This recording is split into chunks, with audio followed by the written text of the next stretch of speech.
আচ্ছা, এগুলা তো বড় জাহেল। এটি ওই সমস্ত হুজুরকে যে পাবলিকরা মানেন, আমি আপনাদের হাতে ধরে বললাম, আমি আপনাদেরকে দোষী করছি না। আপনার বাবা আমার বাবা, ওনার নাম আদম শফিউল্লাহ, প্রায় 15, 16, 17, 18 হাজার বছর আগে তাকে আল্লাহ বানিয়েছেন। আদম শফিউল্লাহর পিঠে একটা নূর ছিল।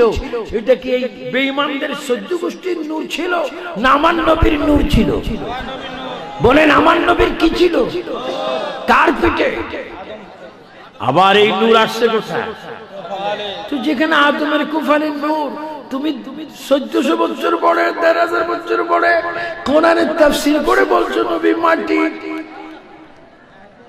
তুই বেয়াদব, জানোস নাই কোরআনে কি বলছে? আমি এখন খুলতেছি, এতক্ষণ তো খেয়াল করিনি। কোরআন আছে এখানে, হাফেজ সাহেব আসুন, এখানে স্টেজে হাফেজ সাহেব আছেন।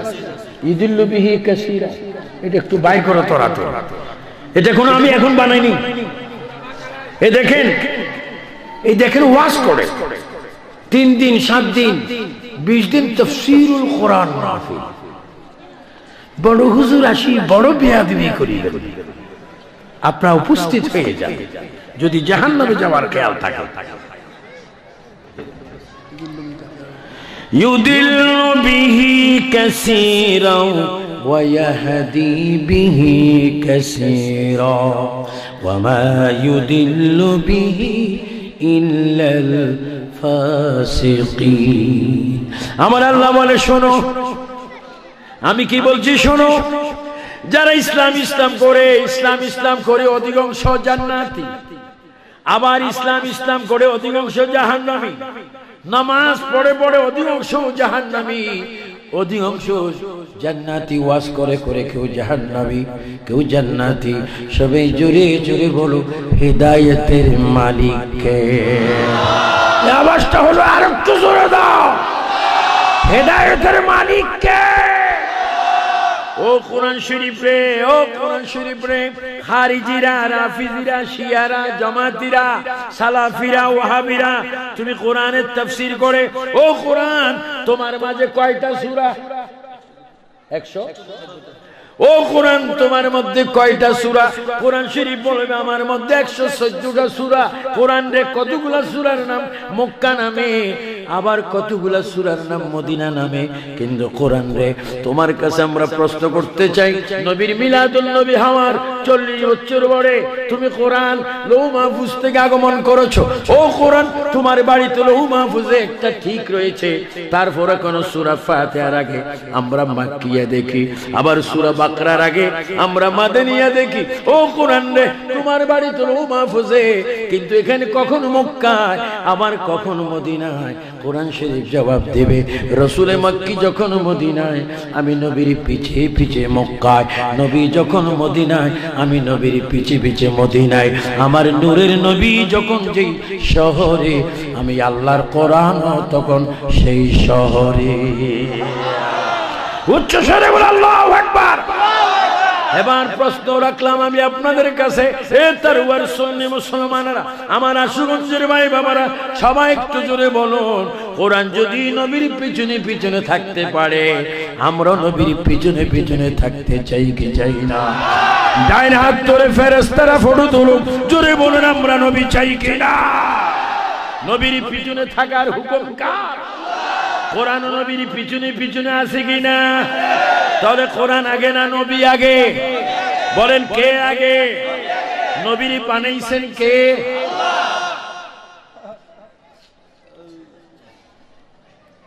এই কোরআনের একটা আয়াত নাযিল হতো না যদি আমার নবী যদি পৃথিবীতে তাশরীফ না আনতেন।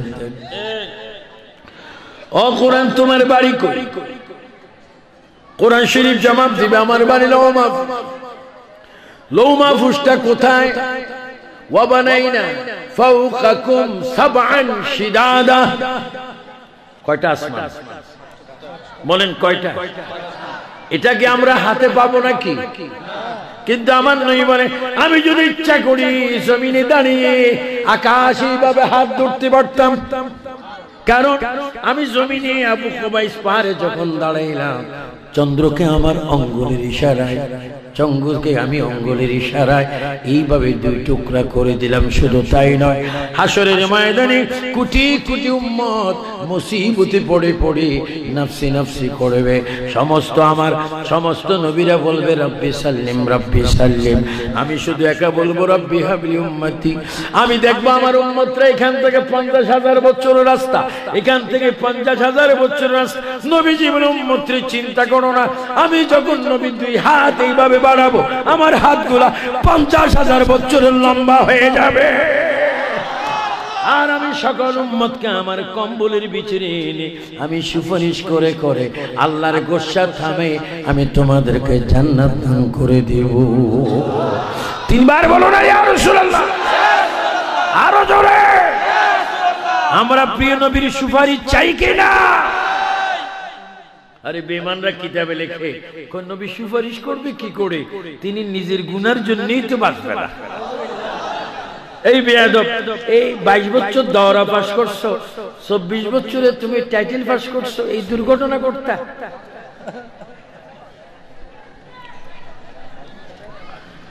আমার বড় আফসোস, আমি এত বছর ওয়াজ করি, একটা গ্যাজেট মার্কা ওয়াহাবি সামনে পাইলাম। আসে বহু আসছে, बहु अर्से ऐसा है कैसा है, पगड़ी भी प्राय 22 केजी है, दाढ़ी भी 500 ग्राम है, तस्बीह भी 100 ग्राम है। आशे हुजूर बस बस बस ना बस। एक बड़ा हमारे बोले हुजूर, पापने बोले हुजूर नमाज ज़ालज़ल फर्ज दुआ नहीं, दुआ नहीं करना तो बद दुआ करो।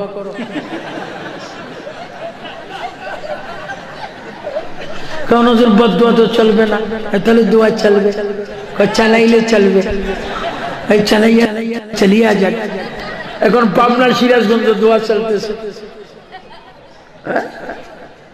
আল্লাহ, একটা মানুষ একেবারে চিরতরে বাসার থেকে, ঘর থেকে, বিড়ির থেকে, ইউনিয়ন থেকে, থানার থেকে, গ্রাম থেকে, রাষ্ট্র থেকে, স্ত্রীর থেকে, ছেলের থেকে, মেয়ের থেকে, আত্মীয়র থেকে সব কিছু ফেলে এই মানুষটা এতিম হইয়া কবরের দিকে যখন রওনা হয় মানুষটা কাঁদে, ও আমার সন্তান রে আমারে কবরে পাঠাইস না, ও আমার স্ত্রী আমারে কবরে পাঠাইস না, ও আমার ভাই তুই না আমার মায়ের পেটের ভাই, আমারে কবরে পাঠাইস না। কারণ কবর এমন একটা জায়গা যেখানে মানুষ আছে, বন্ধু নাই, ঘর আছে, দুয়ার নাই, এমন একটা কবরে আমি একাই কি থাকতে পারবো না। আল্লাহর নবী বলে তুমি তখন কি করো?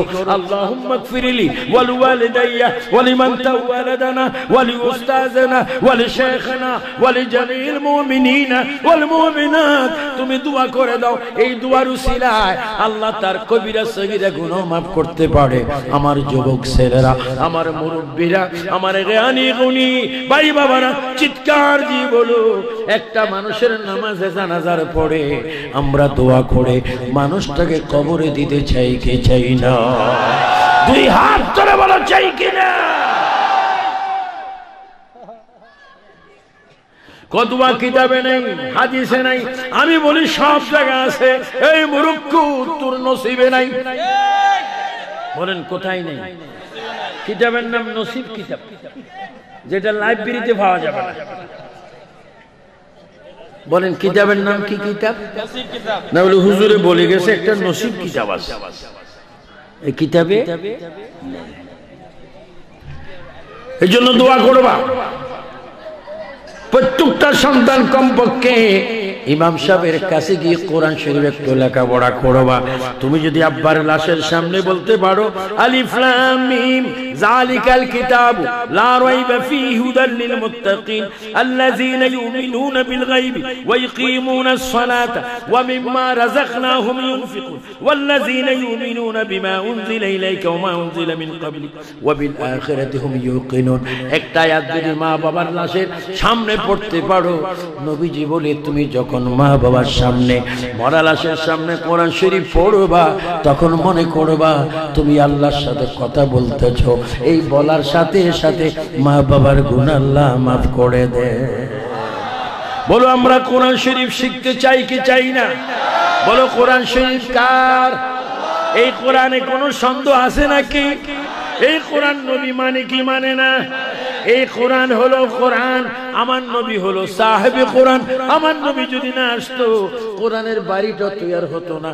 আমি বলতেছিলাম নবীকে কেন তোমরা নূর মানো না? লৌহ মাহফুজকে যদি বলি, ও লৌহ মাহফুজ তোমার আল্লাহ কি দিয়ে বানাইছে? লৌহ মাহফুজ জবাব দিবে, আমাকে আখিরি নবীর নূর দিয়ে বানাইছে। আমার নবী বলে, ও আমার উম্মতরা শোনো, যেই দিন কোরআনের বাড়ি আল্লাহ তাআলা সৃষ্টি করেন সেই দিনও আমি ওই জায়গায় নবী হিসাবে দাঁড়ানো ছিলাম। শুধু তা না, কুল কায়নাত কি আসমান কি জমিন কি আরশ কি কুরসি কি লৌহ কি কলম কি মাটি কি পানি কি আগুন কি বাতাস কি রাত কি দিন কি সকাল কি সন্ধ্যা, কিচ্ছু কিচ্ছু হতো না যদি আমি না হতাম। আল্লাহু আকবার। সবাই উচ্চ স্বরে বলেন, আল্লাহ তাআলার প্রতি নবীর প্রতি আমাদের পূর্ণ আস্থা আছে কিনা? ডান হাতটা তুলে বলেন, বলেন আল্লাহু আকবার। নবীর প্রতি আস্থা আছে কিনা? বলেন ইয়া রাসূলুল্লাহ। মা বাবার প্রতি আপনার আর শ্রদ্ধা আছে কিনা? বলেন রব্বির হামহুমা কামা রাব্বা ইয়ানি সগীরা। উচ্চ স্বরে বলেন মারহাবা। আমরা মা বাবার খেদমতের বিপক্ষে না পক্ষে? আল্লাহ আল্লাহ। তো নবীজি মা বলছেন, মা একজন সন্তানের খবর কে বেশি জানে? বলো না, কে বেশি জানে? আর অনেক ছেলেরা আছে মাকে মারো। আফসোস আফসোস, যেই মারে যদি মারো 70 গজওয়ালা 60টা সাপ তোমার কবরে। যদি মা বাবারে মারো 70 গজ লম্বাওয়ালা সাপ, আগুনের সাপ তোমার কবরে। ওই সাপের পিঠ যদি এক ফোঁটা যদি জমিনে পড়তো, জমিনে কিয়ামতের আগে ফসল উঠতো না। এখনো যদি কোন ছেলে মা বাবার সামনে বেয়াদবি করে থাকো, মাহফিল থেকে চলে যাও। আবু সুফিয়ান আবিদি আল কাদেরীর ওয়াজ কামে আসবে না। আবু সুফিয়ান আবিদি আল কাদেরী পীর হলো তোমাকে মাফ করতে পারবে না। তোমার হক আগে মা বাবা। এজন্য আমার ভক্ত মুরিদানকে বলি, পিশাব হবে পরে, মা বাবা হবে আগে।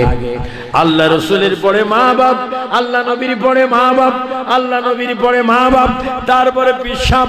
এই সুন্নি জনতা চিৎকার দিয়ে বলো, আল্লাহ রাসূলের পরে কি পিশাব না মা বাপ? সবাই বলো কি বাপ? মা বাবার খেদমত আগে না পীরের খেদমত আগে? হযরত আব্দুল কাদের জিলানী বলেন, আমি মরা মানুষ জিন্দা করতাম, চুরকি কুতুব বানাইতাম, তারপর আমার মাকে আমি বলতাম, ও মা, এত ক্ষমতা পাওয়ার পরও আমি আব্দুল কাদেরের জান্নাত তুমি মায়ের পায়ের নিচে। আল্লাহ। যার পীর নেই তার পীর শয়তান, কিন্তু পীর দরবার। কিন্তু মা বাপ থেকে জন্য বেশি সম্মান না হয়।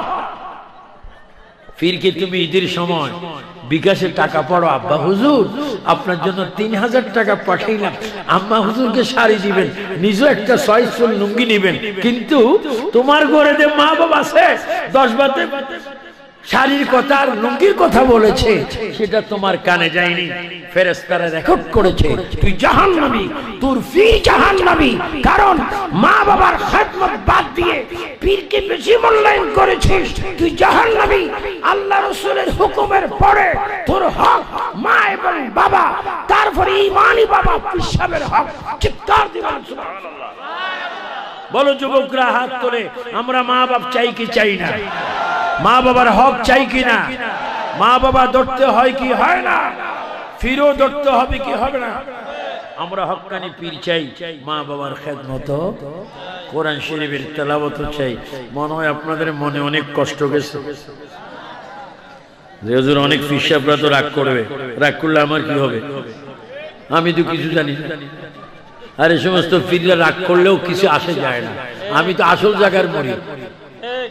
যিনি পীরের পীর, সমস্ত লক্ষ লক্ষ লক্ষ লক্ষ লক্ষ লক্ষ কোটি কোটি পীরের কাঁধে যার পাও, আমি সেই দরবারের খলিফা, আমি গৌসুস সাকালাইনের দরবারের একজন খলিফা, সেইখানে একজন কুকুর হয়ে আমি গৌসে পাকের দোহাই দিয়ে বললাম 11 প্রকারের পীর হবে, 10 রকমের 11 রকমের পীর জাহান্নামে যাবে, 1 প্রকারের পীর জান্নাতে যাবে। চিৎকার দিবেন আল্লাহু আকবার। যাদের মুখে থাকবে ইয়া রাসূলুল্লাহ, 3 বার বলো, আরো জোরে বলো, আরো চিৎকার দিয়ে বলো। এজন্য পীর ধরতেও বড় সাবধান। আগে পীর ধরবেন, তার কাছে শরীয়ত, তরিকত, মারিফত, হাকিকত আছে কিনা এগুলা যাচাই করবেন, নবীর প্রেম আছে কিনা। নাখুন নখ পরিষ্কার থাকতে হবে, দাঁত পরিষ্কার থাকতে হবে, নাক পরিষ্কার থাকতে হবে, কান পরিষ্কার থাকতে হবে, তোমার অঙ্গ প্রত্যঙ্গ পরিষ্কার থাকতে হবে। আত-তাহুরু শাতরুল ঈমান, পরিষ্কার পরিচ্ছন্নতা ঈমানের অঙ্গ। প্রস্রাব করে পানি নিতে হবে, ঢিলা নিতে হবে। এগুলো সুন্নিদের আমল, এগুলো ওয়াহাবিদের আমল নয়, খারিজিদের আমল নয়, এগুলো সুন্নিদের আমল। নবী সুন্নিদের জন্য হাদিস বলছেন, মান আহাব্বা সুন্নতি ফাকাদ আহাব্বানি ওয়া মান আহাব্বানি কানা মাই ফিল জান্নাহ।